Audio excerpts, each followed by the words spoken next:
So I'm coming up on my 10th year next year of originating loans. I haven't had to implement this until this year, just because the market's always been 5 and below interest rates. We haven't really seen these buy downs. So basically, the temporary buy down gives the borrower the option to reduce the interest rate for a set period of time, no more than 2 years, and no more than 1% per year, with an upfront cost called a subsidy. The buyer cannot pay this subsidy. It has to come from either a lender paid, builder, or a seller. And so we have a 1-0 buy down and a 2-1 buy down. I'll show you examples of both of those. We can use them across the board, so conventional FHA, VA, USDA. The VA doesn't allow the lender to pay towards it. So VA is the only one where the buyer and the lender cannot pay towards this. And these buy downs are part of that interested party contribution we just went over. So like on a conventional loan, whatever the subsidy cost is part of that, max is 3% they can get, it's part of that. So that's something where we would give the cost of doing this to you guys as a buyer agent so that you can implement that and ask them for it from the seller closing costs.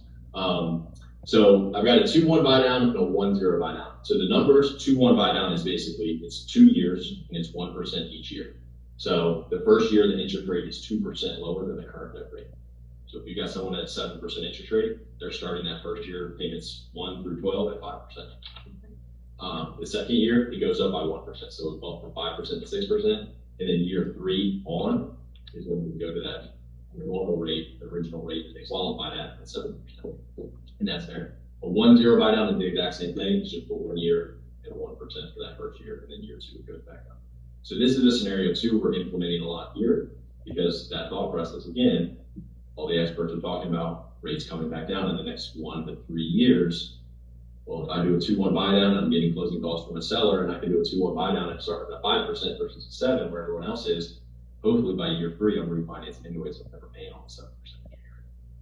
So how do you figure out how much that's going to cost the client? Right here. A year. So the cost of the subsidy is equivalent to the savings that they're going to incur by years 1 and 2. So here's the math here. This is on a $400,000 sales price, 5% down and the 7% note rate. The subsidy is $88.57. So year 1 at a 5% rate compared to 7%, that's their savings.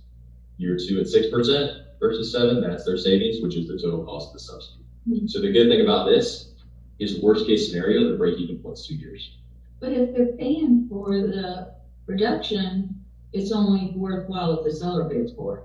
But the buyer is not allowed to pay for it. Okay. So the buyer's not allowed to pay for it. And on average, we've run this across whether it's 400,000, 100,000. The average cost is about 2.2% of the sales price. Okay. Yeah. Can the subsidy be split between, say, the lender and the seller? Yeah. As long as it's not a VA. VA is the only one a lender cannot pay for it. How is the lender doing? Why is the lender paying? It's priced into the rates. Yeah. We don't have a money tree growing here. Just $3,000 here you go. No. Yeah. So yeah, it's just like if you ever hear someone, hey, we're getting a credit. We're not just pulling money out of our warehouse and here you go, you're an awesome person, I want to give you money, which is good. But unfortunately, yes, it's priced into, every lender credit is priced into rates somewhere. How do they prefer a rate, a true rate like for 30 years? Well, I'm going to show you that. So.